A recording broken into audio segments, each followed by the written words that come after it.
Fine student, तो आज की क्लास में हम लोग एज यूजुअल 3 एडिटोरियल्स पे डिस्कस करने जा रहे हैं। देखो जो फर्स्ट एडिटोरियल है इसमें ये बताया गया है कि जितने भी थियोलॉजिकल इश्यूज़ है, जैसे मान लो कि बहुत सारा भारत में कस्टम्स, भारत में बहुत सारे रिलीजन हैं, और हम जानते हैं कि आर्टिकल 25 भी है। आर्टिकल 25 क्या कहता है कि right to practise your own religion whatever manner you feel, यानी कि जिस मैनर में भी आप अपने रिलीजन को आप पूज सकते हो। तो अभी इश्यूज़ आया है, इससे पहले भी बहुत सारा इश्यूज़ आया था। तो अब हो क्या रहा है कि सुप्रीम कोर्ट पूरा थियोलॉजिकल इश्यूज़ को देख रहा है। But supreme court is not expert, high court is not expert, क्योंकि थियोलॉजिकल इश्यूज़ देखने के लिए बीच में बहुत सारा चीज़ होता है। जैसे मान लो कि कोई धर्मशास्त्र है, किसी का रेफरेंस धर्मशास्त्र में होगा, किसी का रेफरेंस लोकल बुक में होगा, बहुत सारा चीज़ सुपरस्टिशियस बिलीफ के रूप में आ जाएंगे प्रैक्टिसेस में। अब पता ही नहीं चल पाएगा कि ये प्रैक्टिस सच में रियल एग्जिस्ट करता है या नहीं करता है, क्या इसका कोई ऑथेंटिकेशन कोई बुक से मैच करता भी है कि नहीं करता है। तो ये मामला जो है बहुत ही कॉम्प्लिकेटेड है। तो इसलिए ऑथर ने इसमें सुझाव दिया है कि सुप्रीम कोर्ट कोई भी थियोलॉजिकल इश्यूज़ को देखे तो थियोलॉजिकल पॉइंट ऑफ व्यू से ना देखे। किस पॉइंट ऑफ व्यू से देखे? Right to equality, fundamental rights के हिसाब से देखे तो बेटर सुप्रीम कोर्ट डिसीजन ले सकता है। समझ पा रहे हो ना? और अभी जस्ट एक तमिलनाडु में कुछ केस हुआ है, तमिलनाडु में कुछ रिलीजियस प्रैक्टिस हुआ है, उसी चीज़ को लेके ये एडिटोरियल्स आया है। इसको हम लोग डिटेल में समझने का प्रयास करेंगे। नेक्स्ट वन देखो, बहुत कंसर्न है जी इन्वायरमेंटल रूल ऑफ लॉ से। देखो environment, we have to protect our environment. ये अलग बात है कि भारत सरकार ने रिसेंट टाइम में बहुत प्रयास किया है इन्वायरमेंट को प्रोटेक्ट करने का, चाहे भारत सरकार का ग्रीन हाइड्रोजन मिशन हो, चाहे ग्लासगो समिट में हम लोग जो पंचामृत जो लिए थे कि जहाँ पे हम लोग बोले हैं कि इतना इतना कार्बन डाइऑक्साइड हम लोग रिड्यूस करेंगे, इतना इतना कार्बन सिंक हम लगाएंगे in the form of trees, है ना। 50% तक जो कैपेसिटी बिल्डिंग होगा वो रिन्यूएबल एनर्जी सोर्स से होगा। तो बहुत कुछ प्रण किए हैं हम लोग, but this is not enough, क्योंकि environment is very important for our generation also. इस जनरेशन के लिए तो इम्पॉर्टेंट है ही, आने वाले जनरेशन के लिए भी इन्वायरमेंट इज़ इम्पॉर्टेंट। और जिस तरह ट्रीज कट रहा है, तुम खुद देखो अंडमान एंड निकोबार का जो प्रोजेक्ट हम लोग जो कुछ दिन पहले हम लोग एडिटोरियल्स में डिस्कशन किए थे, तो वहाँ पे हम लोग देखे यदि ये प्रोजेक्ट सक्सेसफुल, यदि प्रोजेक्ट को इम्प्लीमेंट कर दिया जाता है तो लैक्स ऑफ ट्रीज को कट किया जाएगा, और वहाँ का जो एंडेमिक स्पीसीज है ना, उसके लिए बहुत ही खतरा है वो चीज़ से। तो ऐसे टाइम में हमें इन्वायरमेंटल रूल ऑफ लॉ को फॉलो करना चाहिए, समझ गए ना। And last one very very important, international relation, military junta जिसको तात्मादाव कहते हैं, जो तुम्हारा म्यांमार में है। म्यांमार में क्या है कि 2021 में जो वहाँ का सिविलियन गवर्नमेंट था, हालांकि सिविलियन गवर्नमेंट भी मिलिट्री से ही चलता था, मिलिट्री का भी उसमें कोलिशन था। तो 2021 में जो अंग सांग सुकी का जो सिविलियन गवर्नमेंट था उसको बर्खास्त कर दिया गया मिलिट्री जुंटा के द्वारा, वही मिलिट्री कूप हुआ है। और वहाँ मिलिट्री ग्रुप को तात्मादाव कहा जाता है, वही जिसको जुंटा भी कहा जाता है। तो भारत अपना डिप्लोमेटिक टाइज जुंटा के साथ रख रहा है, मगर भारत का छवि ऐसा नहीं होना चाहिए। इंडिया को हमेशा सपोर्ट करना चाहिए डेमोक्रेसी को, वहाँ तो डेमोक्रेसी है नहीं। तो ऐसे परिस्थिति में भारत क्या स्टेप्स ले, क्योंकि वहाँ पे कई लोगों को मारा जा रहा है, सिविलियन सबको, रोहिंग्या इश्यूज़ तो हम लोग देख रहे हैं लंबा समय से। तो ऐसे परिस्थिति में जहाँ पे जुंटा रूल कर रहा है, और अभी देखो ना रिसेंट टाइम में म्यांमार में क्या हुआ कि बहुत सारे जो ट्राइबल ग्रुप सब है वो अपना ही ऑर्गेनाइजेशन बनाना शुरू कर दिए और बहुत सारा लैंड को कंट्रोल करके रख लिए। जैसे ट्रिपल ब्रदर अलायंस हम लोग कवर किए हैं रिसेंट टाइम में। ट्रिपल ब्रदर जो अलायंस है वो 3 ऑर्गेनाइजेशन एक साथ आके बहुत सारा लैंड को ऑक्युपाई किया है। बहुत सारा ऐसा बना है जो एग्जाइल से रूल कर रहा है, यानी कि देश से निकल गया, बाहर से वो रूल कर रहा है उस जगह को। जब ऐसा परिस्थिति है तो इंडिया को किस तरह डिसीजन लेना चाहिए, यही तुम्हारा थर्ड एडिटोरियल्स में बताने का प्रयास किया गया है। समझ गए? तो चलो सिलसिलेवार तरीके से देखते हैं स्टूडेंट्स। फर्स्ट एडिटोरियल देखो, जजेस do not have the expertise to delve into the theological issues. Syllabus देखो यूपीएससी का, GS paper 2 constitution and polity. देखते हैं मैटर एक एक करके देखते हैं, बहुत ही इंपॉर्टेंट मैटर है ये मैटर के थ्रू हम लोग प्रीवियस मैटर भी समझने का प्रयास करेंगे कि ऐसा क्या क्या पहले भी घटा है। देखो स्टूडेंट, थोड़ा कंट्रोवर्सी हो गया एक प्रैक्टिस को लेके। प्रैक्टिस का नाम क्या है? अंगा प्रदक्षिणम। अंगा प्रदक्षिणम ये एक प्रैक्टिस है जो कि तमिलनाडु के किसी जगह में होता है। इसमें आमतौर पे क्या होता है कि केला का जो पत्ता है, केला का पत्ता में प्रसाद खाते हैं लोग सब। प्रसाद खा के केला का पत्ता वहीं पे रख दिया जाता है और उसमें जो डिवोटीज लोग हैं उसी पत्ता पे रोल ओवर करते हैं, घूमते हैं उसी पत्ता पे। तो ये बहुत ही अनहाइजेनिक प्रैक्टिस है और ये मामला मद्रास हाई कोर्ट में गया था पहले भी। ये मामला यानी कि अंगा प्रदक्षिणा जो प्रैक्टिस है इसको लेके पहले भी गया है मद्रास हाई कोर्ट में मामला। अब मद्रास हाई कोर्ट ने, मद्रास हाई कोर्ट का बेंच, देखो बहुत सारे बेंच होता है ना हाई कोर्ट का। आप जैसे नागपुर बेंच देखोगे तो मुंबई का नागपुर बेंच एक अलग बेंच है, बहुत सारे बेंच होता है। तो जब मद्रास हाई कोर्ट का एक बेंच में गया था मामला तो इसको बैन कर दिया गया था 2015 में ही। 2015 में ही ये जो प्रैक्टिस है अंगा प्रदक्षिणा का, इसको बैन कर दिया गया था। बट अभी देखो फिर मद्रास हाई कोर्ट का दूसरे बेंच ने कहा कि ये ठीक है, कोई दिक्कत नहीं है, प्रैक्टिस कर सकते हैं, आफ्टर ऑल ये रिलीजियस प्रैक्टिस है। तो सबसे बड़ा सवाल ये है कि आखिर हाई कोर्ट अपने जजमेंट में इतना एम्बिग्यूअस क्यों है, इतना अनक्लियर क्यों है? ये अनक्लियर इसलिए है क्योंकि थियोलॉजिकल इश्यूज में वो अपने आप को अंदर डाल रहा है। क्योंकि जो थियोलॉजिकल जो इश्यूज है बहुत ही कॉम्प्लेक्स है। कहो कि सर कैसे कॉम्प्लेक्स है? जैसे एग्जांपल देखते हैं, यही रिलीजियस प्रैक्टिस का देखते हैं हम। अंगा प्रदक्षिणम का देखो, अब इसका कहीं से सोर्स होना चाहिए, किसी किताब में ये होना चाहिए बात, तभी तो ये प्रैक्टिस कर रहे हैं। मगर कई बार ये होता है कि जो बुक में लिखा नहीं गया है वो दूसरे बुक से आ गया। वो जैसे हिंदू स्क्रिप्चर्स वेदा पढ़ोगे और भी बहुत सारा चीज़ है, कहीं पे नहीं लिखा गया मगर तीसरे जगह से दूसरे बुक से आ गया, वो मतलब दूसरे सोर्स से वो आ गया। तो इस तरह बड़ा ही डिफ़िकल्ट है पता करना कि आखिर जो प्रैक्टिस आ रहा है किसी रिलीजन में वो प्रैक्टिस आ कहाँ से रहा है। और कई बार क्या होता है कि समय के साथ साथ सुपरस्टिशियस बिलीफ की वजह से भी नए नए प्रैक्टिस आ जाते हैं। तो ये बहुत ही मुश्किल है। इनफैक्ट देखो ना, तुम खुद देखो विद्यार्थी लोग कई बार सेक्ट बन जाते, एक रिलीजन का अलग सेक्ट हो जाता है। जैसे तुम खुद देखो बुद्धिज्म का हिनाया और तुम्हारा महायाना बुद्धिज्म है। वही तरह तुम जैना का देखो दिगंबर और श्वेतांबर है। यानी कि जो लोग शामिल है रिलीजन प्रैक्टिस करने उसमें खुद मतभेद है। तो किस किताब को प्रेफर किया जाए, सवाल ये है। समझ पा रहे हो ना? इसीलिए तो ये तुम्हारा सेक्ट बनता है। तो कोई कॉमन बुक से प्रेफर करना बहुत ही मुश्किल चीज़ है। इसलिए ये एक प्रमुख रीज़न है, एक मेन रीज़न है जिसके वजह से हाई कोर्ट और सुप्रीम कोर्ट का अपना ही इंटरप्रिटेशन होता है। हाई कोर्ट कुछ और सुना देगा, हाई कोर्ट का एक बेंच और कुछ सुना देगा, उसी हाई कोर्ट का बेंच दूसरा कुछ और सुना देगा, फिर सुप्रीम कोर्ट में मामला जाएगा तो सुप्रीम कोर्ट में तीसरा फैसला आ जाएगा। क्योंकि थियोलॉजिकल इश्यूज़ को सॉल्व करना बहुत मुश्किल चीज़ है, पता ही नहीं चलता है कि इसका सोर्स क्या है। यदि आप किसी मेन बुक को आप रख रहे हो तो हो सकता है उस मेन बुक में वो प्रैक्टिस ना हो, वो दूसरे किताब से आया हो सकता है दूसरे किताब से नहीं आया, हो सकता है वो सुपरस्टिशियस बिलीव हो। तो कैसे पता करोगे कि कौन सा सुपरस्टिशियस बिलीव है, कौन सा इंटरमीडिएट बुक से आ रहा है, कौन सा तुम्हारा मेन बुक से आ रहा है? चलो मेन बुक का तो तुमको पता चल भी जाएगा, what about the intermediate books. और उसके बाद जब तुम फैसला करोगे तो उसमें बहुत सारे लोग होंगे जो लोग बोलेंगे नहीं ये बुक से नहीं है, ये बुक से है। कोई बोलेगा नहीं ये यहाँ से प्रैक्टिस है, वहाँ से प्रैक्टिस है। कितना स्टेक होल्डर को बैठा कर सुनाओगे? तो ये मामला कॉम्प्लिकेटेड है कि नहीं? बिल्कुल, ये मामला तुमको यहाँ पे भी दिखेगा। समझ पा रहे हो ना? देखो यहाँ पे क्या हुआ, ये जो अंगा प्रदक्षिणम जो एक रिलीजियस रिचुअल्स है, प्रैक्टिस है, जहाँ पे डिवोटी क्या करते हैं, बनाना लीव्स पे, यानी कि जो भी डिवोटी दूसरे डिवोटी जो खाए हैं, हाँ, जो फूड सर्व किया गया है जीवा समाधि डे पे, एक जो संत है, समझे, एक संत का समाधि डे पे इस तरह का ओकेजन्स होता है। और ये कहाँ पे हो रहा है? तमिलनाडु का करूर डिस्ट्रिक्ट्स में। यानी कि वहाँ पे एक मूर्ति है संत का, संत समाधि डे है। वो समाधि डे के दिन क्या होता है कि डिवोटीज आते हैं, केला का पत्ता पे खाते हैं और जूठा वहीं पे रहता है पत्ता में। और बाकी जो जितने डिवोटीज हैं वो क्या करते हैं, उसके ऊपर रोल ओवर करते हैं, उसके ऊपर ऐसे चढ़ते हैं, घूमते हैं उसके ऊपर। समझ रहे हो? बहुत ही अनहाइजेनिक प्रैक्टिस है कि नहीं है ये?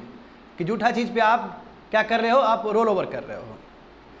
तो एक पिटीशन फाइल हुआ था मदुराई बेंच में, देखो मद्रास का मदुराई बेंच में, और उस समय ही मदुराई बेंच ने क्या बोला कि इसको स्टॉप किया जाए, यानी कि 2015 में ही इसको स्टॉप कर दिया गया था। स्टूडेंट आया समझ में, ये प्रैक्टिस पहले भी गया है, यानी कि इस प्रैक्टिस के अगेंस्ट पिटीशन पहले भी गया है, और 2015 में लिटरली इस रिचुअल्स को बैन कर दिया गया था। कहा गया था कि ये ठीक नहीं है, हाइजीन पॉइंट ऑफ व्यू से ये ठीक नहीं है प्रैक्टिस। अभी देखो अभी क्या हुआ नाउ, अभी फिर मद्रास हाई कोर्ट के एक बेंच ने ये फैसला दिया कि ठीक तो है, अंगा प्रदक्षिणा कोई गलत चीज़ नहीं है, आर्टिकल 25 क्लॉज 1 के अंदर प्रोटेक्टेड है। क्यों? आर्टिकल 25 क्लॉज 1 में क्या लिखा गया कि आपको जिस तरह भी भगवान को पूजना है, जिस तरह भी आपको प्रोफेस करना है, आप कर सकते हो, provided you should not disturb the fundamental rights of others. तो किसी का फंडामेंटल राइट्स डिस्टर्ब थोड़ी हो रहा है। यदि कोई पत्ता पे रोल ओवर कर रहा है तो किसी का फंडामेंटल राइट्स डिस्टर्ब नहीं हो रहा है, तो ठीक तो है, प्रैक्टिस ओके कर दिया। तो बताओ मद्रास हाई कोर्ट का 2 अलग बेंच ने अलग फैसला सुना दिया, मामला कॉम्प्लिकेटेड हुआ कि नहीं हुआ? तो देखो समाधि वही लिखा गया है, ये हर साल ही होता है जीवा समाधि डे के दिन, जहाँ पे लोग कस्टमरी प्रैक्टिस है, वहाँ का लोकल प्रैक्टिस है, जहाँ पे अंगा प्रदक्षिणा किया जाता है, हर एक साल ही होता है ये चीज़, समझे ना। और ये बिलीव है, ये एक जेन्युइन बिलीव है डिवोटीज के बीच में कि ऐसे करने से उसको स्पिरिचुअल का बेनिफिट होगा, आध्यात्मिक ज्ञान उसका बढ़ेगा, आध्यात्मिक उसको खुशी मिलेगा, इसलिए लोग कर रहे हो। तो सही बात है ना। कोई भी तरीका हमारा जो प्रैक्टिस करने का तरीका है रिलीजन को, क्यों करते हैं हम लोग वो तरीका? ताकि आध्यात्मिक सुख मिल सके, और डिवोटीज को आध्यात्मिक सुख मिल रहा है ये अंगा प्रदक्षिणा करने से। समझ रहे हो स्टूडेंट? हाँ, आगे देखो तो क्या है मेन चीज़, क्या है यहाँ पे salient points of the court judgement. ये जो मद्रास हाई कोर्ट का भी जो जजमेंट आया उसमें क्या क्या हमें चीज़ समझना चाहिए, और किस हिसाब से फैसला दिया कि अंगा प्रदक्षिणा किया जा सकता है। देखो कोर्ट ने कैटेगरिकली बोला है कि राइट टू प्राइवेसी है। राइट टू प्राइवेसी जानते हो आर्टिकल 21 के अंदर आता है। तो राइट टू प्राइवेसी का मतलब क्या कि सेक्सुअल ओरिएंटेशन, आप कौन से सेक्स से हो, मेल हो फीमेल हो, और आपका जेंडर ओरिएंटेशन, वही बात है, यानी कि राइट टू प्राइवेसी है ना जी। अब तो देखो राइट टू प्राइवेसी के अंदर तो जान, right to privacy is a fundamental rights under your article 21। और राइट टू प्राइवेसी का मतलब है कि सेक्सुअल ओरिएंटेशन हो या फिर जेंडर ओरिएंटेशन हो, यानी कि आप लड़का हो तो आप लड़का को पसंद कर सकते हो, आप लड़की हो तो आप लड़की को पसंद कर सकते हो, it's okay, and your gender is boy और गर्ल, ये तो राइट टू प्राइवेसी वाला चीज़ है। सिमिलरली एक स्पिरिचुअल ओरिएंटेशन भी तो होता है कि हमको किस तरह भगवान से रिलेशन रखना है, तो वो भी तो राइट टू प्राइवेसी होगा। तुम्हारा रखने का तरीका अलग होगा भगवान के साथ रिलेशन, और हमारा रखने का तरीका अलग है। तो पूरा ये आर्टिकल 21 के अंदर प्रोटेक्टेड है राइट टू प्राइवेसी के अंदर। सही बात है ना। सबका पूजा पद्धति अलग होता है कि नहीं होता है? सही बात है ना। देख रहे हो ना, मुस्लिम अलग तरीके से अपने खुदा को याद करता है, हिंदू अपने तरीके से ईश्वर को याद करता है, सब अलग अलग। अब देखो अब हिंदू के अंदर भी बहुत सारा सेक्ट है, तो सब अलग अलग तरीके से अपने भगवान को ईश्वर को याद करते हैं। सही बात है ना। तो ये भी आपका right to privacy as per the Madras high court. जब sexual orientation right to privacy हो सकता है, जब gender orientation right to privacy हो सकता है, तो स्पिरिचुअल ओरिएंटेशन क्यों नहीं हो सकता? देखते हो एक कदम आगे जाके सुप्रीम कोर्ट हाई कोर्ट ने इस बात को रखा है, समझे। और पर्सन फ्री है जी, पर्सन को जिस तरह जैसा मन करे, जैसा उसको सहूलियत रखे, उसी हिसाब से वो अपने खुदा के साथ, अपने भगवान के साथ, अपने ईश्वर के साथ वो अपना रिलेशन रख सकता है। समझ गए? हाँ, बट प्रोवाइडेड ये जो चीज़ है इसके वजह से दूसरे का फ्रीडम, दूसरे का फंडामेंटल राइट्स में कोई वायलेशन ना हो। सही बात है ना। हाँ, जब तक लक्ष्मण रेखा क्रॉस ना हो, जब तक रूबिकॉन, वही लक्ष्मण रेखा जब तक क्रॉस ना हो, तब तक आदमी कर सकता है, तब तक स्टेट और जुडिशरी इंटरफेयर नहीं कर सकता है लोगों के लाइफ में। सही बात है, बहुत सुंदर बात रखा है यहाँ पे। जब तक हम प्रैक्टिस कर रहे हैं उसकी वजह से किसी का फंडामेंटल राइट्स में कोई दिक्कत नहीं हो रहा है, तो इट इज़ ये स्टेट और जुडिशरी इंटरवीन नहीं कर सकता इस इशू में, क्योंकि वो हमारा राइट टू प्राइवेसी है। समझ गए ना। हाँ, एट द सेम टाइम देखो कहाँ कहाँ से आर्टिकल को इंटरप्रेट किया जा रहा है। देखो ना कितना गजब का आर्टिकल है। आर्टिकल 19 क्लॉज 1 इसके हिसाब से ये है कि पूरा टेरिटरी ऑफ इंडिया में एक आदमी कहीं से भी कहीं जा सकता है। जैसे हम लोग यदि बिहार के हैं तो हम लोग यूपी जा सकते हैं, यदि हम लोग बिहार के हैं तो हम केरल जा सकते हैं, तो पत्ता में क्यों नहीं घूम सकता? पत्ता में भी तो एक जगह से दूसरा जगह जाने का ही बात है, तो ये भी प्रोटेक्टेड है अंडर आर्टिकल 19 क्लॉज 1। सोचो ये कौन सा हो सकता है ये चीज़? गजब ना। देखो तो वही लिखा गया कि आर्टिकल 19 क्लॉज 1D के अंदर लिखा गया कि हर एक जो नागरिक है वो फ्रीली घूम सकता है टेरिटरी ऑफ इंडिया के अंदर। सही बात है ना। तो राइट टू मूव, चाहे वो वॉक करके मूव करे, चाहे वो व्हीकल ट्रांसपोर्टेशन मूव करे, कोई रोक नहीं सकता है उसको। इसी तरह अंग प्रदक्षिणा में क्या है, वॉक ही तो किया जा रहा है, बॉडी का ही मूवमेंट तो है, तो क्यों नहीं ये प्रोटेक्टेड होना चाहिए as per article 19 clause 1 clause D। तो कोर्ट ने यह भी पाया गया कि यदि इस चीज़ को आप रोकोगे तो आप आर्टिकल 19 क्लॉज 1 को D को रोक रहे हो, नहीं, आप आर्टिकल 21 को रोक रहे हो, आप आर्टिकल 25 को रोक रहे हो और आर्टिकल 14 को भी वायलेट कर रहे हो। क्यों? राइट टू इक्वलिटी है भाई, सब बराबर है। जब सब बराबर है, सब संप्रदाय बराबर है, तो क्यों अंगा प्रदक्षिणा करने वाला जो डिवोटीज है उसको क्यों हम रिस्ट्रिक्शन लगाएं? यदि उसको हम रिस्ट्रिक्शन लगाएंगे तो आर्टिकल 14 का भी वायलेशन होगा as per the Madras high court. अब तुम लोगों को नहीं लग रहा है कि कुछ खतरनाक जजमेंट है ये, कुछ अनोखा चीज़ है ये? नहीं, हम जब पहली बार पढ़े थे तो हम खुद चौंक गए थे कि अरे बाप रे, इस तरह में चीज़ों को रखा जा सकता है। समझ गए? देखो आगे देखो, चलो ठीक है, ये एक अपने जगह है। अब हिस्ट्री में यानी कि सुप्रीम कोर्ट के जजमेंट में, हाई कोर्ट के जजमेंट, ऐसे बहुत सारे अनोखा अनोखा जजमेंट हुआ है। जैसे सबसे पहला जजमेंट देखते हैं 1954 का, फ्रीडम ऑफ रिलीजन को लेके। ये श्री रूर मठ का जो था, श्री रूर मठ का एक तुम्हारा जजमेंट है सुप्रीम कोर्ट का। तो सुप्रीम कोर्ट ने क्या कहा था, देखो बहुत ही इंपॉर्टेंट ऑब्जर्वेशन है सुप्रीम कोर्ट का उस समय का। सुप्रीम कोर्ट ने कहा था कि जो आर्टिकल 25 है, वही 1954 के जजमेंट में आर्टिकल जो 25 है, ये गारंटी देता है हर एक सिटीजन को कि जिस तरह वो अपना रिलीजियस बिलीफ रखना चाहता है वो रख सकता है अपने कोइंसाइडेंस से। मतलब जिस तरह आपको अच्छा लग रहा है आप रखिए, जिस तरह आपको पूजना है पूजिए, आप अगरबत्ती से पूजिए या माथा टेक के पूजिए, वो आपका वो है, आप करिए, कोई दिक्कत नहीं है। इसने ये भी कहा था, देखो बहुत इंपॉर्टेंट है second point, it further held that religion does prescribe ritual ceremonies and mode of worship which regarded as an integral part of religion. इसका मतलब एक रिलीजन का जो भी प्रैक्टिसेस है, जो कि उसका अटूट अंग है, वही प्रैक्टिस करना चाहिए।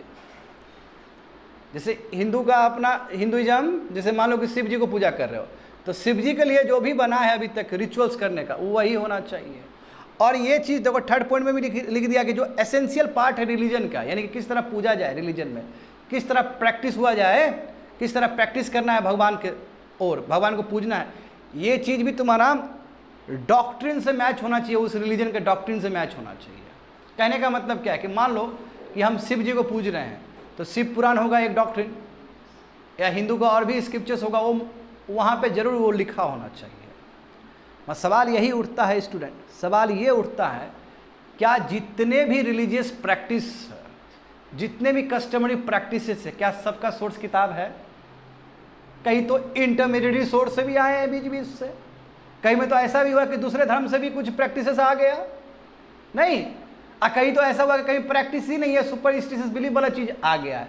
तो कैसे उस चीज़ को रिमूव करोगे तुम? कैसे पता करोगे कौन सा एसेंशियल पार्ट है किसी भी रिलीजन का प्रैक्टिस के लिए? सो डिफिकल्ट ना। तो 1954 का जो सुप्रीम कोर्ट का जजमेंट है वो अपने आप में एम्बिग्यूअस है। कैसे पता चलेगा कि आपको रिलीजियस प्रैक्टिसेस ये किताब में लिखा गया और वो ऑथेंटिक है? पता नहीं चल पाएगा जी, क्योंकि बहुत सारा चीज़ बीच बीच में भी आ जाता है। जैसे एक कोई किताब पढ़ा, एक लेखक आया राइटर, वो अपने हिसाब से जोड़ देगा। तुम खुद देखो, गोस्वामी तुलसीदास का रामायण और वाल्मीकि जी का रामायण, दोनों में तुमको अंतर नजर आएगा। तो कौन सा रामायण को माना जाए?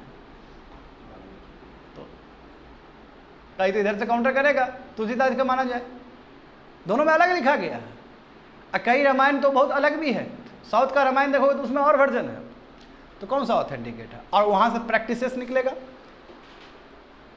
तो आपका जो भी रिलीजन का, जो भी सेक्ट का जो प्रैक्टिसेस है, it must be ascertain with the philosophy of the religion, doctrine of the religion होना चाहिए। यदि नहीं है तो उसको एसेंशियल प्रैक्टिस नहीं माना जाएगा।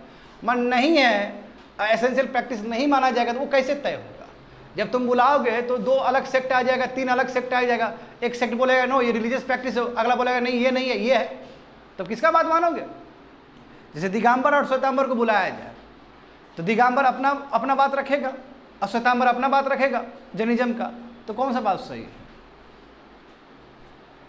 और इसको पता करना भी मुश्किल है, क्योंकि बहुत सारे रिटर्न रिकॉर्ड्स में है, बहुत सारा नहीं है, बहुत सारे तीसरे चौथे सोर्स से आया है, और बहुत सारा तुम्हारा बिलीफ है। समझ गए ना? तो इसलिए जो फ्रीडम ऑफ रिलीजन का ये जो जजमेंट है 1954 का, इसमें भी क्लैरिटी नहीं है वैसा। अब तुम यहाँ पर देखो और भी देखो, इनकन्सिस्टेंसी देखो। दरगाह कमेटी अजमेर का 1961 में ये भी केस आया था, बताओ 5 जज बेंच बैठा था सुप्रीम कोर्ट का। इसमें क्या बता दिया? इसमें बता कि freedom of religion protects only essential, यानी कि जो आपका आर्टिकल 25 है, right to freedom of religion, वो उसी चीज़ को प्रैक्टिस करेगा जो कि एसेंशियल पार्ट है उस रिलीजन का। वही सेम चीज़ जो अभी बताए हैं, उसका एसेंशियल पार्ट होना जरूरी है, समझे? इंटीग्रल प्रैक्टिस होना चाहिए उस रिलीजन का। ऐसा रिलीजन, ऐसा प्रैक्टिसेस नहीं हो सकता है जो कि सुपरस्टिशियस बिलीफ से आया हो और जो कि अननेसेसरी ऐड हुआ हो, तो तब फिर कैसे काम चलेगा? तो कैसे पता चलेगा सुप्रीम कोर्ट को या कोई लोग को कि अननेसेसरी ऐड हुआ है कहाँ से? सो डिफिकल्ट ना, पता करना बहुत मुश्किल है। एक सिमिलर जजमेंट देखो, ये जान के तुम लोग हैरान हो जाओगे। ग्राम सभा ऑफ विलेज भट्टी सिराला, हाँ ये केस था, केस का नाम भी वही है। ये 2014 में केस हुआ था, रिसेंट टाइम में। ये तुम्हारा नाग पंचमी को लेके है कि नाग पंचमी के टाइम में, जानते हो अभी भी होता है ऐसा कि कोबड़ा, जिंदा कोबड़ा को पकड़ा जाता है, उसको पूजा जाता है, और ये तुम्हारा रिलीजियस प्रैक्टिस में होता है ना यहाँ पे भी। हाँ, जिस प्रांत में हम लोग यहाँ पे भी कोबड़ा सबको पूजा आता है। कोबड़ा तो बहुत खतरनाक चीज़ है, सही बात है ना? तो उसमें ये जो ग्राम सभा विलेज भट्टी सिराला, ये जगह का नाम है भट्टी सिराला, तो वहाँ के लोग ने वो किया कि देखिए नाग पंचमी के दिन हम लोग क्या करते हैं कि लाइव कोबरा को, नाग को हम पूछते हैं। ये मामला गया सुप्रीम कोर्ट ने। उस समय जो पिटिशनर लोग थे उन्होंने कहा था कि ये जो प्रैक्टिस है, ये प्रैक्टिस श्रीनाथ लीलामृत में लिखा गया है, एक किताब का नाम है। मगर सुप्रीम कोर्ट ने क्या किया बच्चे लोग? कोर्ट ने बोला कि वो किताब नहीं, हम धर्मशास्त्र के हिसाब से देखेंगे, धर्मशास्त्र में लिखा गया कि नहीं लिखा गया है। और धर्मशास्त्र में इस तरह का कोई रिचुअल नहीं लिखा गया है, तो बोला कि बैन कर दो, नहीं है कोई reference. What does it mean? समझ पा रहे हो ना? तो सुप्रीम कोर्ट धर्मशास्त्र के हिसाब से उसको इंटरप्रेट कर रहा है कि नाग पंचमी के दिन लाइव कोबरा वो कैच कर सकता है कि नहीं कर सकता, उसको पूजा कर सकता है कि नहीं कर सकता है। अच्छा, कि पिटिशनर लोग बोल रहा है कि आप उस किताब में देखिए, श्रीनाथ लीलामृत में देखिए। मगर सुप्रीम कोर्ट ने कहा कि नो नो नो, हम धर्मशास्त्र के टेक्स्ट के साथ देखें, और धर्मशास्त्र में कहीं पे कुछ नहीं है, इसलिए ये एसेंशियल प्रैक्टिसेस नहीं हो सकता है। What does it mean? समझ पा रहे हो नहीं क्या है इसका मतलब? थियोलॉजिकल इश्यूज पे बहुत कंफ्यूजन है। एक बुक का रेफरेंस दिया जा रहा था, दूसरे बुक के हिसाब से इंटरप्रेट किया जाता है। अब कहाँ मिलेगा वो चीज़ तुमको वहाँ पे? आगे देखो, मोहम्मद फांसी। अब देखो मोहम्मद फांसी का भी क्या है, देखो ये और चौंकाने वाला चीज़ है। एक Muslim officer, Muslim police officer Kerala high court में चैलेंज किया ये बोलने के लिए कि सर हमको दाढ़ी रखने का परमिशन नहीं दिया जा रहा। जानते हो ना, ये सेना और मिलिट्री में बहुत सारा इस तरह केस आता है कि दाढ़ी रखने का हमको परमिशन नहीं मिल रहा है। तो कोर्ट ने इस चीज़ को रिजेक्ट किया और बोला कि बाबू यूनिफॉर्म में दाढ़ी नहीं रखा जाता है, और जो पिछले साल तुम जब आया था पिटीशन देने के लिए, उस समय तुम्हारा दाढ़ी तो था नहीं कि तुम दाढ़ी अभी रखेगा। तो डू यू थिंक सो कि इस तरह जजमेंट देना सही है? तो इसलिए कोर्ट ने केवल एम्पिरिकल एविडेंस रखा प्रैक्टिस का, रिलीजियस टेक्स्ट नहीं रखा। जब रिलीजियस टेक्स्ट रखोगे तो मुसलमान को दाढ़ी रखना है। तो यहां पे भी एम्बिग्युइटी है। समझ पा रहे हो सभी स्टूडेंट क्या बोल रहे हैं?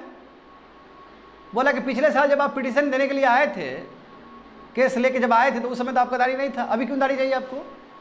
यूनिफॉर्म में रहना है आपको। यदि रिलीजियस पॉइंट ऑफ व्यू से देखोगे तो दाढ़ी रखना सही चीज़ है। तो ये भी देखो जजमेंट थोड़ा एम्बिग्युअस लगेगा तुमको।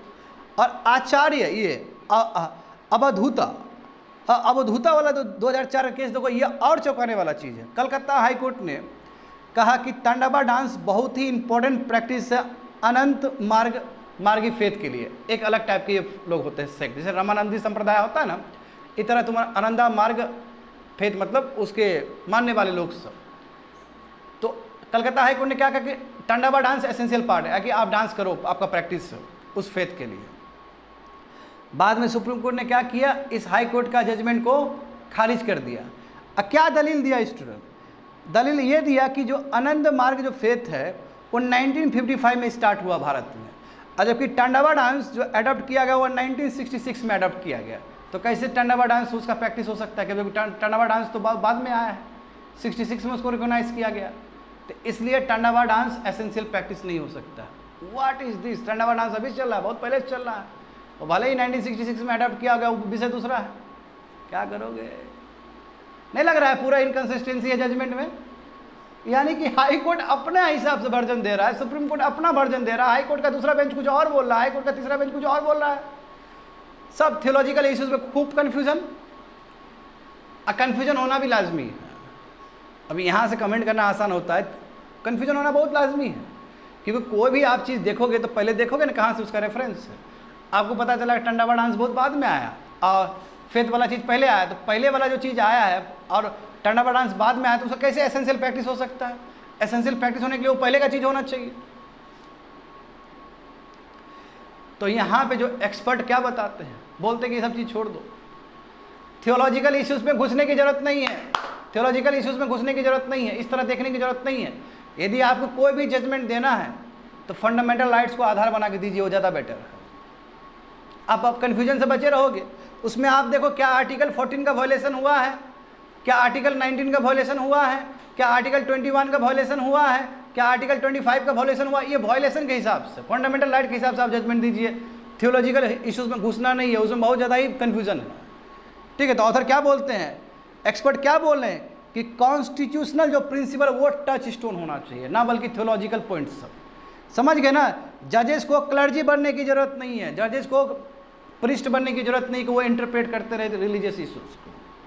ठीक है, तो इसलिए ज़रूरी है कि वो हर प्रैक्टिस ही कोई काम का नहीं है यदि वो संवैधानिक जो प्रिंसिपल है उसको कंट्रावीन कर रहा हो।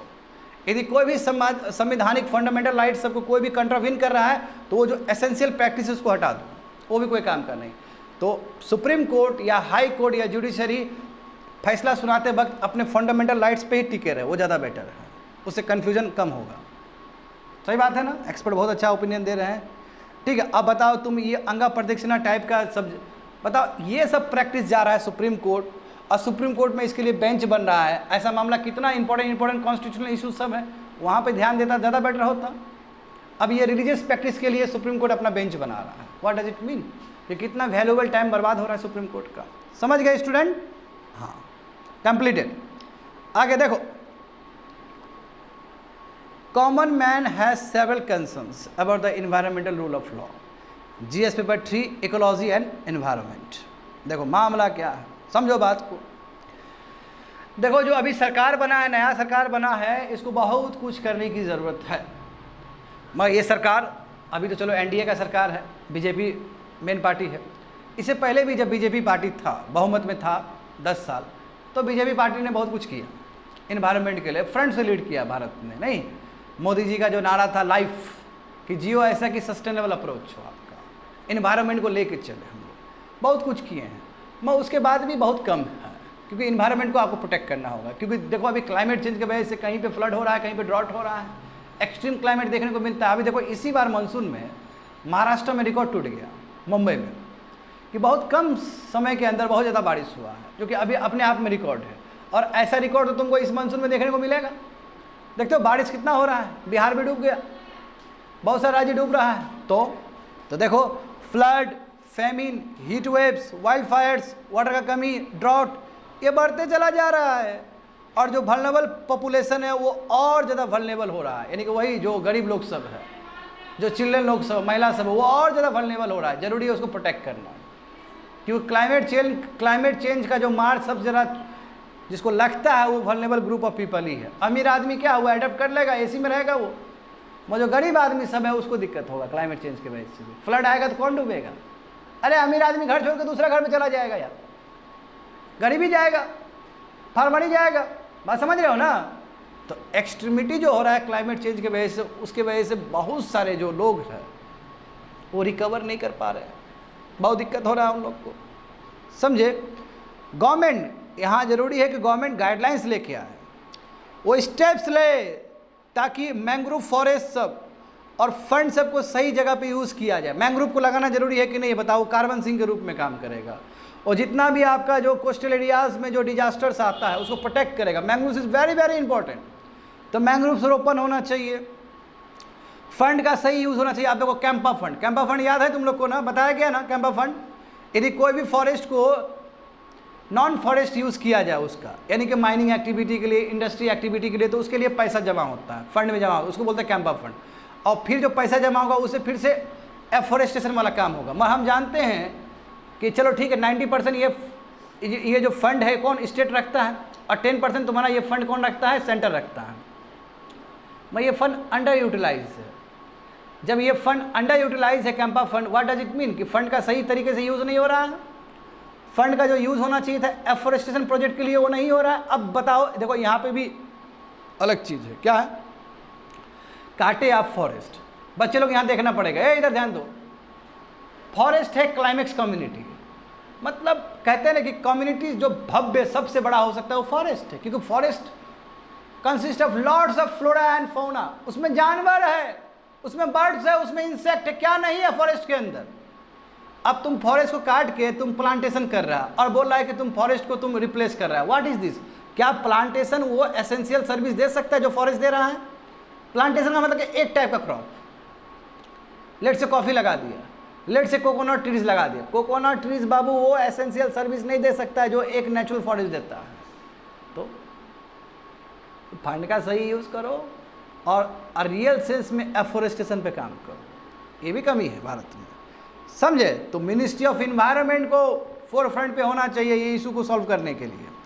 आगे देखो कहाँ कहाँ कंसर्न है इन्वायरमेंटल फ्रंट पे। तो देखो बच्चे लोग, फॉरेस्ट कवर जान के हैरान हो जाओगे। अच्छा, भारत में कितना फॉरेस्ट कवर है? अभी वही 26 और 27% है हमारा टोटल जोग्राफिकल एरिया का। 10 साल में देखोगे 3 से लेकर 4% हम बढ़ाए हैं, और वो भी बढ़ा है तो क्रिटिक्स ये बोलता है कि प्लांटेशन वाला चीज़ भी आप जोड़ दिए, ट्री कवर वाला भी चीज़ जोड़ दिए, इसलिए आपका बढ़ा है। हम ये जानते हैं इस बात को। मैं यदि तुम पर कैपिटा देखोगे, एक आदमी के हिसाब से फॉरेस्ट देखोगे भारत में, तो भारत में बहुत कम है। एग्जाम्पल समझो, इंडिया वर्ल्ड में सबसे लोएस्ट लेवल पे आता है ग्रीन कवर पर कैपिटा, यानी कि एक आदमी पे कितना ट्रीज है। तो एक आदमी पे भारत में 28 ट्रीज है, जबकि कनाडा में लगभग 9000 ट्रीज है, जबकि चाइना में लगभग 130 ट्रीज है। जबकि चाइना का पॉपुलेशन और इंडिया का पॉपुलेशन भी तो बराबर ही है। तुम कहोगे कि सर इंडिया में पॉपुलेशन बहुत ज़्यादा है तो इसलिए हो सकता है 28 ट्रीज हो, तो चाइना क्या करोगे? चाइना भी तो तुम्हारा बहुत ज़्यादा पॉपुलेशन है, 140 इधर 140 उधर, तो एक आदमी पे 130 ट्रीज है वहाँ पे, और इंडिया में मात्र 28 ट्रीज है। तो काम गड़बड़ हो रहा है, समझ पा रहे हो ना? दूसरी बात है कि देखो इंपॉर्टेंट फॉरेस्ट कवर है, जैसे एग्जांपल देखो, जो डेंस फॉरेस्ट होता है, जैसे कैनोपी 70% ज़्यादा होता है, डेंस फॉरेस्ट वो तो घट रहा है आपका। मॉडरेट फॉरेस्ट बढ़ रहा है, डेंस फॉरेस्ट तो घट रहा है। वही डेंस फॉरेस्ट जो कि मध्य प्रदेश में बहुत ज़्यादा है, अरुणाचल में बहुत ज़्यादा है, वो डेंस फॉरेस्ट घट रहा है। घटने का मतलब क्या कि वहाँ पे सेटलमेंट हो रहा होगा, वहाँ पे एग्रीकल्चर हो रहा होगा, वहाँ पे प्लांटेशन किया जा रहा होगा, तो डेंस फॉरेस्ट घट रहा है। और फॉरेस्ट के डेफिनेशन में आप प्लांटेशन ले आए, फॉरेस्ट के डेफिनेशन में आप ट्री कवर लेके आए इरेस्पेक्टिव ऑफ ओनरशिप। तो आप भले ही 10 साल का आंकड़ा दिखा दो कि 24 से आपका 28 हुआ है, 27 हुआ है, 3-4% से बढ़ा है, तो नॉट गुड, ये ठीक नहीं है।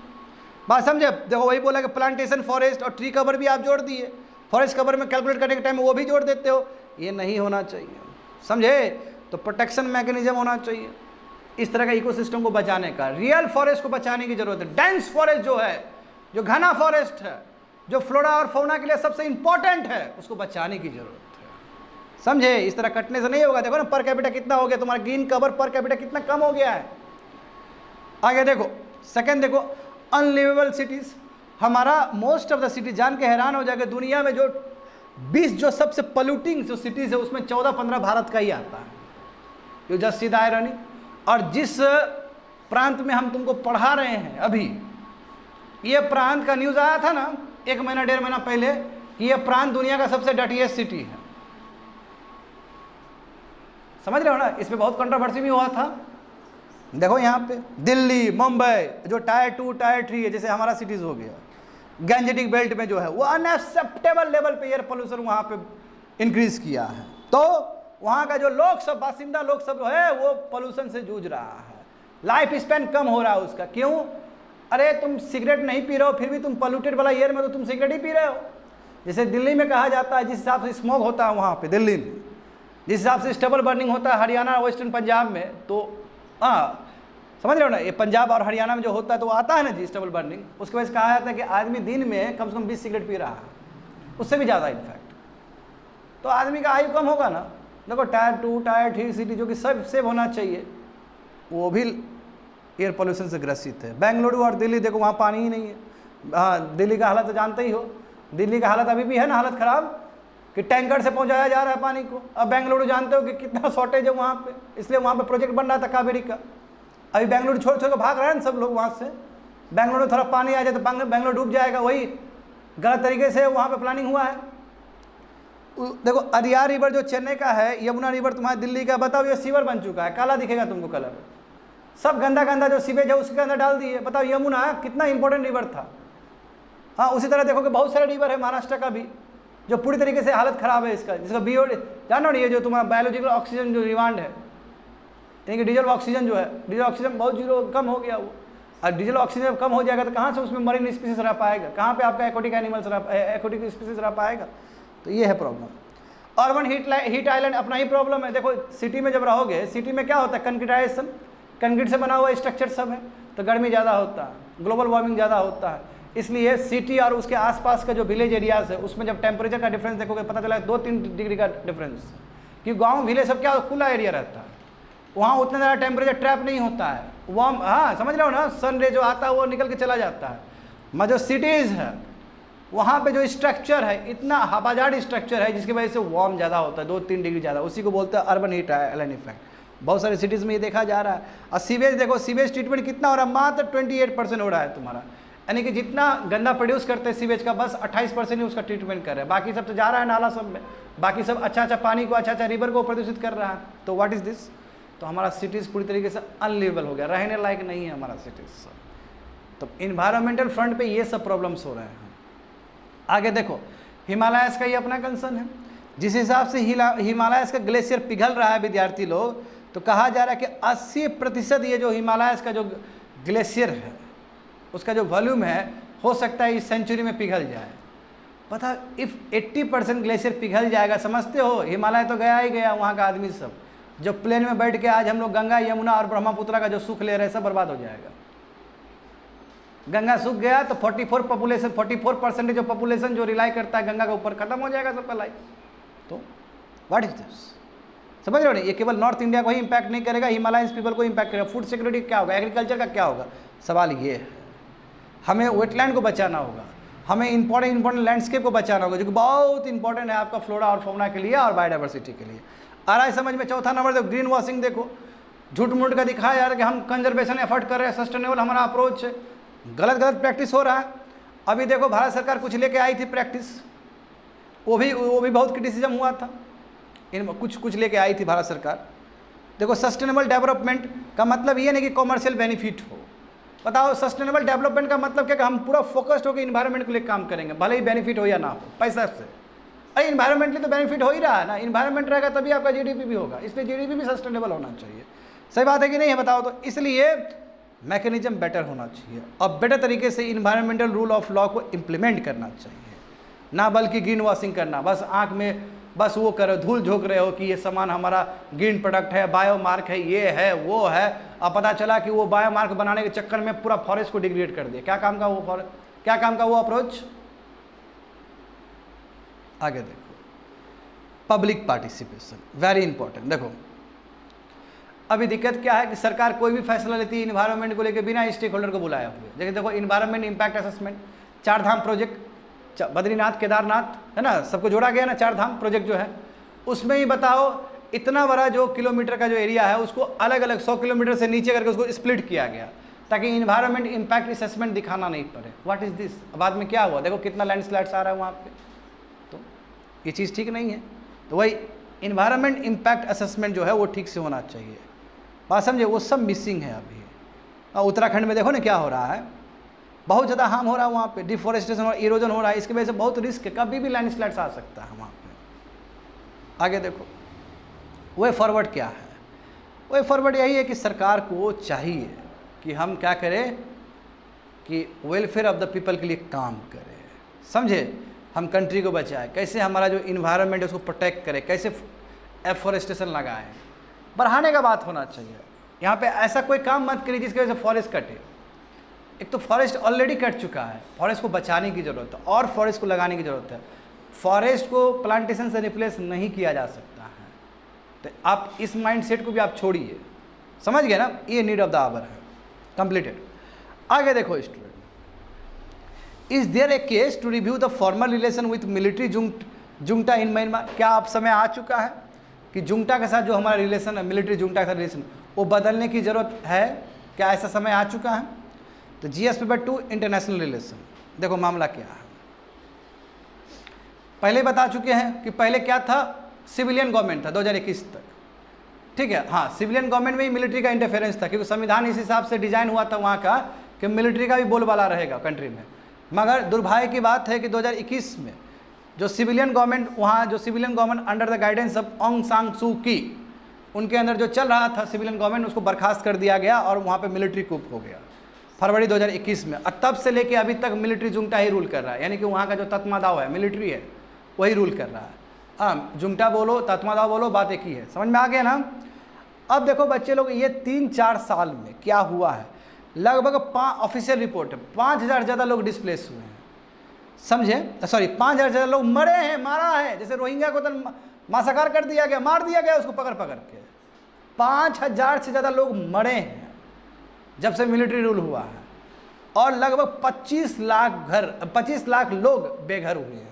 तो व्हाट इज दिस, डिस्प्लेस हुए हैं। अब बेचारा यही शरण लेने के लिए इंडिया आता है। रोहिंग्या आता है कि नहीं आता है?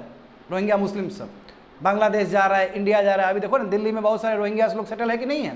तो इंडिया अभी भी मिलिट्री जुंटा के साथ फॉर्मल रिलेशन बना के रखा है। तो कहा है फिर लार्जेस्ट डेमोक्रेटिक कंट्री। इंडिया तो वासुदेव कुटुंबकम का बात करता है, इंडिया का छवि तो कुछ और है। हाँ, इंडिया ये सोचता है, देखो इंपॉर्टेंट बात ये स्टूडेंट, इंडिया ये सोचता है कि हम किसी के इंटरनल अफेयर्स में ना पड़े, ठीक है। इंडिया का सोच सही है एज पर द ऑथर, मेरे हिसाब से नहीं बोल रहा हूँ, ऑथर क्या बोल रहा है ये मैं बता रहा हूँ, ठीक है। इंडिया, क्योंकि इंडिया का एक्सपीरियंस बहुत बुरा है। नेपाल के अंदर घुसे, नेपाल के इंटरनल मैटर में पड़े तो हमारा एक्सपीरियंस बहुत बुरा हो। तो उस एक्सपीरियंस कहता है कि हमें किसी इंटरनल मैटर में नहीं पढ़ना चाहिए। यदि मिलिट्री का अगेंस्ट हो जाएगा तो इंटरनल मैटर पढ़ना हुआ। एट द सेम टाइम ये भी तो होना चाहिए कि आपका जो कंट्री है, जिस चीज़ के लिए जाना जाता है पूरा दुनिया में, वासुदेव कुटुंबकम का, वैल्यूज़ का, एथिक्स का, वो कहाँ गया? जब वहाँ पे इतना नरसंहार हो रहा है लोग का, वहाँ से लोग अपना घर छोड़ के इतने लोग बाहर जा रहे हैं, तो इट इज़ योर ड्यूटी कि आप कोशिश करिए कि सिविलियन गवर्नमेंट वापस आ जाए, या फिर कम से कम ये तो कोशिश कर ही सकते कि जो आपका डिप्लोमेटिक टाइज है, जुंटा है, उसको आप ब्रेक कर दीजिए। और दूसरा आप ये भी कर सकते हो कि अभी देखो मिलिट्री होल्ड तो ले लिया, मगर मिलिट्री को भी दिक्कत हो रहा है, क्योंकि जो एथनिक ग्रुप है, ट्राइबल लोग सब है ना, वो अपना ही लैंड फॉर्म कर दिया वहाँ। जैसे triple brother alliance, 3 ethnic group एक साथ आके तुम्हारा बहुत सारे एरिया को ऑक्युपाई कर लिया। तो वहाँ पे एथनिक ऑर्गेनाइजेशन बहुत एक्टिव है, जो कि बहुत सारा एरिया ले लिया, और मिलिट्री भी हार गया वो लोग से। अब चाइना बहुत चालाक है। चाइना देखो, चाइना क्या किया है कि चाइना जुंटा के साथ भी रिलेशन रख रहा है, और साथ में ये एथनिक जो ऑर्गेनाइजेशन उसके साथ भी रिलेशन रख रहा है। तो यहाँ पे चाहिए कि भारत भी उसी स्ट्रेटेजी से चले कम, क्योंकि ये जो रखा है वो चाहता है डेमोक्रेसी आए। ऐसा नहीं कि वो मिलिट्री की तरह नहीं जुटाना चाहता है, मिलिट्री की तरह शासन नहीं करना चाहता, वो चाहता है कि हम किसी तरह डेमोक्रेसी को बहाल करें। इसलिए वो अपना एथनिक ग्रुप बन के वो एरिया को ऑक्युपाई कर लिया। बहुत सारा एरिया म्यांमार का एथनिक ट्राइबल ऑर्गेनाइजेशन ही कर रहा है उसको कंट्रोल। समझ रहे हो बात को ना? तो इसलिए देखो, it has done very little, यानी कि इंडिया वो नहीं कर रहा है। इंडिया को जो करना चाहिए, समझे ना, पॉलिटिकली और मिलिट्री, यानी कि इंडिया को जो करना चाहिए प्रो डेमोक्रेसी के लिए जो काम करना चाहिए म्यांमार में, वो इंडिया काम बिल्कुल नहीं कर रहा है। जो कुछ फॉरेन पॉलिसी एक्सपर्ट है वो कहते हैं कि इंडिया को बिल्कुल प्रो डेमोक्रेसी ग्रुप के लिए काम करना चाहिए। जो ऑर्गेनाइजेशन है ना, जो ट्राइबल ग्रुप्स जो रखा है, बहुत सारा ऐसा भी गवर्नमेंट फॉर्म हुआ जो एग्जाइल में बाहर है, जो वहाँ से रूल कर रहा है उस जगह पे, कुछ छोटा जगह पे, उसको सपोर्ट करना चाहिए भारत को। भारत को अपना वैल्यूज़ पे कैरी अवे नहीं होना चाहिए। अब भारत का वैल्यू क्या है कि हमको इंटरनल मैटर पे नहीं पढ़ना है। अरे अब किसके लिए नहीं पढ़ना? उसके लिए नहीं पढ़ना ना जो कि एथिकल हो। जुंटा कौन एथिकल है? जुंटा तो इतना लोग को मार रहा है, जुटना की वजह से इतना लोग बेघर हो गए। अब उसको तुम एथिक्स फॉलो करोगे, उसको तुम एथिक्स सिखाओगे तो क्या सीखेगा वो? इसलिए ज़रूरी है कि जैसा सिचुएशन हो उस तरह आप रिएक्ट करो। समझे? आप प्रो डेमोक्रेटिक ग्रुप से आप वो करो, टाई करो, ना बल्कि जुमटा से। आगे देखो स्टूडेंट, तो वही यहाँ पे वही लिखा गया कि वैल्यूज़ एंड इंटरेस्ट डिपेंड, जो वैल्यूज़ है आपका, जो आपका वो डिपेंड करता है कि अगला वाला कंट्री में वो वैल्यू और इंटरेस्ट का क्या डेफिनेशन है। तो तुमको लगता है कि मिलिट्री जो जुमटा है वो एथिकल व्यू से चल रहा होगा, न्याय से चल रहा होगा? कभी नहीं। ऑनेस्टी से क्या चल रहा है वो सब? ऑनेस्टी से चलता तो इतना लोग बेघर ही नहीं होते, इतना लोग मारे नहीं जाते। तो जरूरी है कि इंडिया को अभी अपना स्टैंड चेंज करना चाहिए, समझे ना। तो India has long defined it's interest. India शुरू से साउथ ईस्ट एशिया कंट्री में किया है, बट अभी इंडिया को अपना सही तरीके से अप्रोच करना चाहिए, प्रो डेमोक्रेसी के लिए काम करना चाहिए। देखो लिखा गया ना कि न्यू पॉलिसी में दो चीज़ होना चाहिए, डेमोक्रेसी और ह्यूमन सिक्योरिटी। दोनों का ही तबाही हो गया ना म्यांमार में, ना ही वहाँ पे डेमोक्रेसी है, वहाँ डिक्टेटरशिप हो गया, मिलिट्री हो गया। तो मतलब हाँ, दूसरा क्या है? Human security. क्या है? सिक्योरिटी है वहाँ पे? रोहिंग्या मुस्लिम लोग भाग रहा है वहाँ से छोड़ छोड़ के। तो देखो 4 सजेशन दिया गया एक्सपर्ट के द्वारा कि इंडिया को क्या क्या करना चाहिए। अब मैं ये नहीं कहता कि चारों सजेशन सही है, मैं ये चारों सजेशन तुमको एक पर्सपेक्टिव जरूर देगा सोचने पे, समझे। एक्सपर्ट का अपना ओपिनियन है जी, आप काउंटर भी कर सकते हो इसको। एक बोला कि जितने भी वाइब्रेंट अपोजिशन है, जैसे है ना ट्रिपल ब्रदर अलायंस और भी एथनिक ऑर्गेनाइजेशन, उसको आप सपोर्ट करिए। उसको सपोर्ट करिएगा तो डेमोक्रेसी बहाल होगा फिर से म्यांमार में। वही चीज़ बोला गया कि देखो जैसे नेशनल यूनिटी गवर्नमेंट है ना, जो कि बहुत इंपॉर्टेंट है, बहुत सारे एथनिक रेवोल्यूशनरी ऑर्गेनाइजेशन, बहुत सारे civil society organisation, trade union, उसको सपोर्ट करिए जो म्यांमार का है, क्योंकि ये सब मिलिट्री के विरोध में है और ये चाहता है कि डेमोक्रेसी लौट के आए। और देखिए इसमें आप ये कर सकते हो, कैपेसिटी बिल्डिंग कर सकते हो इन लोग का, इन लोग को और बेटर बना सकते हो। मैं वही बात है, फिर जाएगा नेगेटिव इंडिकेशन जाएगा। यदि इंडिया ऐसा करता है तो बात वही जाएगा कि इंडिया इंटरनल अफेयर्स में पड़ गया। इंडिया नहीं करेगा ये सब चीज़। एक्सपर्ट का अपना ओपिनियन है, वो दूसरा विषय है, समझे ना। ये एक्सपर्ट का क्यों करेगा इंडिया, बताओ तो। मैं अब प्रैक्टिकल बात करता हूँ, इंडिया क्यों करेगा? एक्सपर्ट का ओपिनियन अपने जगह पर। याद करो जब नॉर्थ ईस्ट का इंसर्जेंसी हुआ भारत में, तो ये म्यांमारी था जो हमको हेल्प किया था नॉर्थ ईस्ट इंसर्जेंसी को ख़त्म करने के लिए। वो अपना जगह भी दिया था हमको बेस बनाने के लिए, इंडियन आर्मी को। और उसके बाद जितने भी नॉर्थ ईस्ट में जो हो रहा था दंगा फसाद, उसको हम कंट्रोल किए। हाँ, हमारे जो गए थे अजीत डोभाल साहब गए थे, तो म्यांमार का बहुत सारा एरिया मिलिट्री हेल्प किया था। तो अभी कैसे हम घुस सकते? भले ही एक्सपर्ट का ओपिनियन अपने जगह पे है, वो अच्छी बात है, मैं यू कैन काउंटर। समझ पा रहे हो ना। आगे देखो, जैसे अब देखो ये तो बुरा चीज़ है। भारत देखो, जैसे कि कुछ दिन पहले तुम लोग को बताया गया कि इंडिया ने ब्रह्मोस मिसाइल बेचा है फिलीपींस को। सिमिलरली देखो बहुत सारे रिपोर्ट्स, ऐसा रिपोर्ट आया कि लगभग भारत ने $1.5 मिलियन का नेवी ग्रेड डीजल्स है ना, यानी कि वेपन्स, सब ये सब चीज़ बेचा है जुमटा को। जब से मिलिट्री कूप हुआ है तब से ये बेचा है, यानी कि $1.5 मिलियन का भारत सेल कर रहा है वेपन्स। अब बताओ ये जो मिलिट्री जुमटा के पास जो वेपन्स पहुंच रहा है, मिसाइल जो भी पहुंच रहा है, इसका तो नाजायज यूज़ कर रहा होगा अपने सिविलियंस के ऊपर। तो कहीं ना कहीं इंडिया भी अपना हाथ लाल कर रहा है इसमें। इसलिए इंडिया को तुरंत रोक देना चाहिए। इंडिया को कुछ भी, स्पेशली ये आर्म्स, एम्यूनेशंस, वेपन्स बिल्कुल सप्लाई नहीं करना चाहिए, ठीक है, एज पर द एक्सपर्ट। देखो ये भी न्यूज़ रिपोर्ट है कि जनवरी 2 तारीख को इंडियन एयरफोर्स ने 52 आइटम्स दिया है वहाँ पे नेविगेशन और कम्युनिकेशन पार्ट का। तो क्या करेगा ये लोग, म्यांमारी जुमटा लोग इसका मिसयूज़ करेगा, अपने सिविलियंस पे उसका नेगेटिव यूज़ करेगा। आगे देखो, हाँ वेरी वेरी इंपॉर्टेंट, देखो open cross border humanitarian corridors. अब देखो इंडिया ने अभी बंद करी FMR, जो फ्री मूवमेंट रेजिम जो था, है ना, ये कुछ किलोमीटर म्यांमार का, कुछ किलोमीटर इंडिया का, यहाँ पे फ्री मूवमेंट हो रहा था ना। ये अलग बात है कि मणिपुर में भी जो दंगा फसाद हुआ तो उसमें एक रीजन वो भी है, as per the CM of Manipur Biren Singh ने यही बोला था ना कि जो बाहर से लोग आ रहे थे वही दंगा फसाद किया, वो भी उसका भी हाथ है। तो होम मिनिस्ट्री ने तुरंत बंद कर दिया कि अब FMR नहीं होगा, फ्री रिजिम मूवमेंट नहीं होगा, यानी कि म्यांमार के लोग नहीं आ पाएंगे, इंडिया के लोग नहीं जा पाएंगे, बंद कर दिया गया। तो इसमें एक्सपर्ट ये बोले कि उसको खोल दीजिए, कि लोग जो मर रहे हैं वहाँ पे, लोग जो त्रासदी में है, वो कम से कम इंडिया में आकर शरण तो ले सकता है, जान तो बच सकता है। ये अलग बात है कि इंडिया ने, अच्छे सुनो बच्चे लोग क्या बोल रहे हैं, बढ़िया बढ़िया सुनो ये सब कॉन्सेप्ट सब। इंडिया ने रिफ्यूजी जो कन्वेंशन इंडिया ने साइन नहीं किया, ना ही इंडिया साइन किया, ना ही पाकिस्तान साइन किया। रिफ्यूजी कन्वेंशन का मतलब क्या होता है? यदि बाहर से कोई लोग आ रहा है तो वो रिफ्यूजी है, यदि मतलब प्रॉब्लम में है तो वो इंडिया में रिफ्यूजी है, उसको हम कैंप देंगे रहने के लिए। मैं इंडिया ने ये कन्वेंशन साइन ही नहीं किया अभी तक सिंस इंडिपेंडेंस। मगर आप साइन नहीं किए हो, ठीक है, अच्छी बात है, कुछ कुछ जो इंटरनेशनल प्रैक्टिस होता है वो कस्टमरी प्रैक्टिसेस भी होते हैं, जैसे लॉ में कहीं नहीं लिखा गया मगर सब कंट्री से उम्मीद होता है कि आप उसको फॉलो करो। ऐसे प्रैक्टिसेस क्या बोलते हैं? कस्टमरी लॉस कहते हैं। क्या कहते हैं? कस्टमरी लॉस कहते हैं। जैसे नॉन डिफॉल्टमेंट प्रिंसिपल है। नॉन डिफॉल्टमेंट प्रिंसिपल क्या कहता है कि यदि भले ही आप कन्वेंशन साइन किए हो कि नहीं किए उससे मतलब नहीं है। रिफ्यूजी कन्वेंशन आपने साइन नहीं किया कोई बात नहीं है। यदि कोई म्यांमार से भाग के इंडिया में शरण लेने के लिए आ रहा है, इस रीजन से आ रहा है कि वहाँ पे यदि रहेगा वो मर जाएगा, तो ऐसे परिस्थिति में भारत को उस नागरिक को यानी बाहर के नागरिक को वो देना ही पड़ेगा, शरण देना ही पड़ेगा as per the customary laws, as per the non refoulement principle. तो इंडिया यदि रोहिंग्या को भगाएगा तो क्या वर्ल्ड में मैसेज जाएगा कि India customary law, international customary laws को फॉलो नहीं कर रहा है, इंडिया नॉन डिफॉल्टमेंट प्रिंसिपल को फॉलो नहीं कर रहा है। और इंडिया अभी कर रहा है ये चीज़, FMR बंद कर दे रहा है, रोहिंग्या आ रहा है तो बहुत बड़ा पॉलिटिकल मुद्दा बन जा रहा है। तो एज पर द एक्सपर्ट ये सब चीज़ नहीं होना चाहिए। समझ गए ना? वही थर्ड और तुम्हारा फोर्थ में बच्चे लोग लिखा गया है।